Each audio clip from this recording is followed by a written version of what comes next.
دنیا دار کیا دیندار، سب ظلم ہی ظلم ہے۔ اتنی نیک عورتیں تہجد گزار مسلح سے اٹھتی نہیں، تسبیح ہاتھ میں ہے، لیکن جب وہ ساس بنتی ہیں تو ایسا ظلم ان کے اندر سے نکلتا ہے کہ کانپ اٹھتے ہیں در و دیوار۔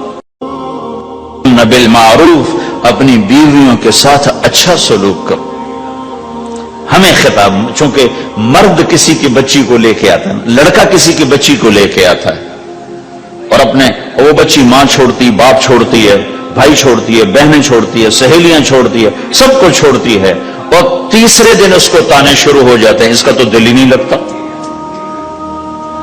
اور پہلے دن اپنی بیوی کو نصیحت دی جا رہے تھے، میری ماں کی خدمت کرنی ہے، میری کرنا کر، میری ماں کی کرنی ہے، میرے ابا کی کرنی، میری بہنوں کی کرنی، کسی کے سامنے تم نے بولنا نہیں، کسی کے سامنے اف نہیں کرنا، بے وقوف، اس سے محبت تو جتا پھرو، اس کے بعد جو کچھ کہے گا وہ کرے گی۔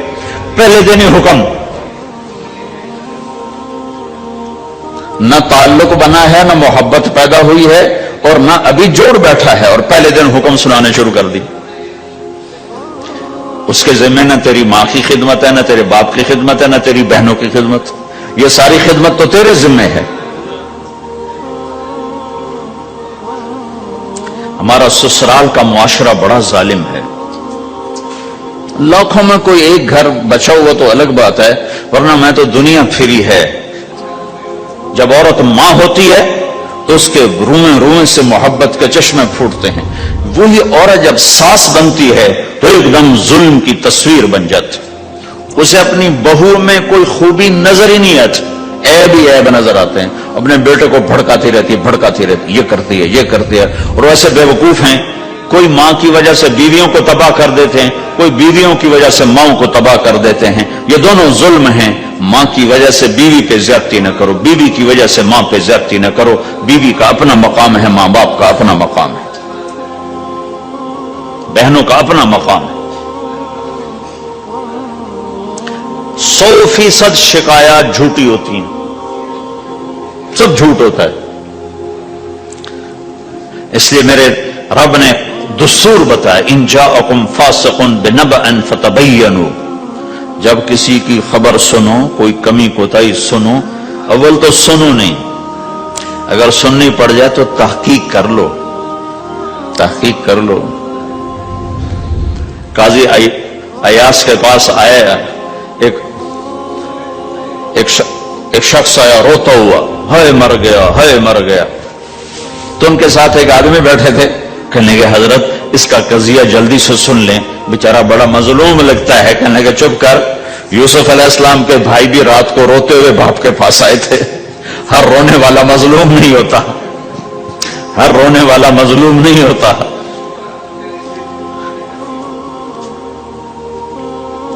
اپنے گھروں کی فضا بناؤ، کمی سنو ہی نہیں۔ تمہاری بیوی ماں کی کمی بتانے لگے، کہنا مجھے نہ بتاؤ، تیری بڑی مہربانی۔ تمہاری ماں تمہاری بیوی کی کمی بتانے لگے کہ اماں مجھے نہ بتاؤ، تیری بڑی مہربانی۔ گھر کی فضا ایسی بناؤ کہ کسی کی کمی کا تذکرہ نہ ہو، تو اللہ کی قسم تمہارا گھر جنت کا نمونہ بن جائے گا۔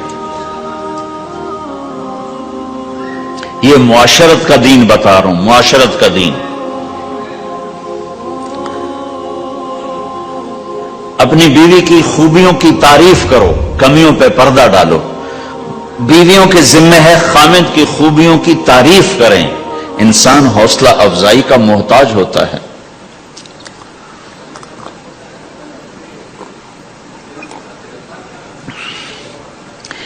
ایک بزرگ ہے اپنے کسی مرید کے گھر، تو وہاں انہوں نے کھانا کھایا، کھانا ان کو پسند آیا، کہنے لگے اپنی بیگم کو پردے میں بلاؤ۔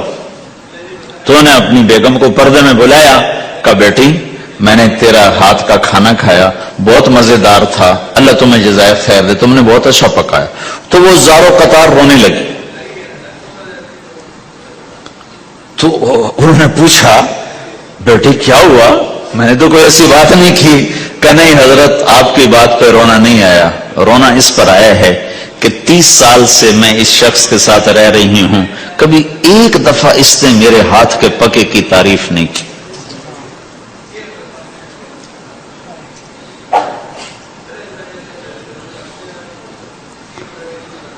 آپ گھر میں تشریف لائے, آپ نے پوچھا کوئی کھانے کو کچھ ہے؟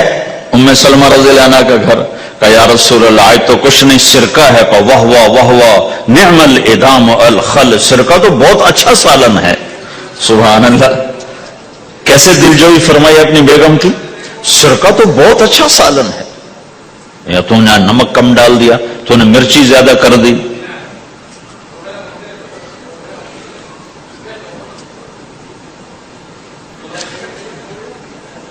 ہم رائمنڈ میں پڑھتے تھے نا, تو پکانا ہمارے ذمے ہوتا تھا, تو ہمیں پتا کہ پکاتے ہوئے کیا گزرتی. جب 2,000 آدمی کی روٹی ہم پکاتے تھے, 5 بوری آٹا گوندا ہے ہاتھوں سے, اور 10 من کھڑے ہو کے روٹی لگائی ہے. سخت سردی میں بھی, سخت گرمی میں. سردی میں جب رات کو آٹا گوندتے تھے ہم, تو ہمارے ہاتھ ایسے اکڑ, تم تو سردی دیکھتے ہی نہیں ہو, ہاتھ ایسے اکڑ جاتے تھے. اور صبح 4 بجے اٹھ کے روٹی پکانا شروع کرتے تھے. 2,000 آدمی کی روٹی پکانی ہوتی تھی. تو اب کوئی آ کر کہتے انہیں کچی روٹی پکائی, تو جی دادا ایک تھپڑ اس کے منہ پہ مارے کہ 4 بجے کے ہم اٹھے ہوئے ہیں, پکا پکا برا حشر ہو گیا, کہتے کچی پکائی. بھائی صبر کر کے چپ کر کے کھا جا. مولانا الیاس صاحب رحمت اللہ علیہ ایک اپنے مرید کے گھر گئے, تو اس نے کھیر بنا کر پیش کی. اچھا, نمک اور چینی ایک جیسے ہوتے ہیں, وہ دیہاتی عورت سمجھ نہ سکی, چینی کے بجائے نمک ڈال دیا. تو انہوں نے جا سب سے پہلے مولانا الیاس صاحب کے سامنے کھیر رکھی. تو آپ نے جو چکھی تو وہ تو تھی کڑوی. کہنے کہ بھائی واہ واہ واہ واہ واہ واہ, بڑی مزے کی کھیر, ساری لیا میں اکیلا کھاؤں گا, کسی کو نہیں کھانے دوں گا. ساری کھیر کھا گیا, اس پر پردہ ڈالنے کے لیے. وہ تو جب انہوں نے کہا مولانا الیاس کا بچا ہوا تھوڑا سا, میں جب چکھا تو کڑوا گا, ہائے مر گئی, یہ تو سارا نمک ڈالا ہوا تھا. ادھر ہماری جماعت چنیوٹ میں تھی, تو ہمارے ساتھیوں نے چائے بنائی, تو وہ اندھیرا سا تھا, تو چینی کے بجائے نمک ڈال دیا اور دسترخوان پہ لے آئے. سب پی رہے. واللہ میں آنکھوں سے دیکھا بتا رہا ہوں, مولانا الیاس کا تو سنا بتا رہا ہوں, کسی ایک نے نہیں کہا کہ یہ کڑوی ہے. چپ کر کے پی رہے, چپ کر کے پی رہے, کسی ایک نے نہیں کہا. باہر ایک دیہاتی کھڑا تھا, تو میں نے اس کا چاچا آتے نو چاہ پی ماما. وہ آ گیا, اس نے پہلا گھونٹ بھرا ہوا تھا, کوڑی ہے, اس نے بانا پھوڑ دیا. پھر سارے ساتھی ہنس پڑے کہ چاچا ہم نے تو پردہ ڈالنے کی کوشش کی تھی خدمت والوں پر تو نہیں پردہ چاک کر دیا, بانا پھوڑ دیا. کیا خوبصورت تربیت. 8 سال ہم نے دیگیں پکائی ہیں اور روٹیاں پکائی ہیں رامن میں پڑھتے ہوئے. تو پکانے والا کتنا کھپتا ہے. مفتی زین العابدین صاحب رحمت اللہ علیہ ہمارے بزرگ تھے, بڑے نفیس, تو وہ روٹی بڑی نفیس کھاتے تھے. تو ان کے لیے مجھے فرمایا اس روٹی تو بنا. اب میں ڈر رہا تھا کہ پتہ نہیں مفتی صاحب کو پسند نہ آئی تو کیا بنے گا. حوصلہ افزائی کتنی ضروری چیز.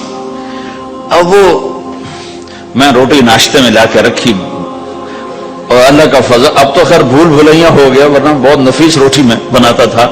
ایک دفعہ میں گھر میں تھا, تو رمضان کا مہینہ تھا, تو کسی کی آنکھ نہیں کھلی, گرمیوں کا رمضان, تو میری آنکھ کھل گئی. تو سب سوئے پڑے, نوکر بھی گھر والے بھی.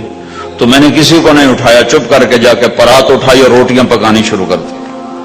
جب ساری روٹیاں پک گئیں, آخری پیڑا میرے ہاتھ میں تھا, تو میری بڑی بہن کی آنکھ کھل گئی. اس نے دیکھا تو میں روٹیاں پکا رہا, کو تیرا بھلا ہو جاوے, ایک ہی کیتا. میں کہا روز تم پکاتی ہو, آج میں پکا کے دے رہا ہوں, اس میں کیا ہے. تو میں نے روٹی پیش کی نا, تو مفتی صاحب نے 1-2 لقمے کھائے, تو میں وہ کھڑا سے کہاں بڑا پتہ نہیں اب کیا ہوتا, کس نے پکائی ہے. میں نے کہا جی میں نے پکائی. ماشاءاللہ بہت اچھی پکائی. تو میرا دل اتنا بڑا ہو, حوصلہ افزائی کرنا, برائیوں کو. ہماری معاشرت کیا ہے,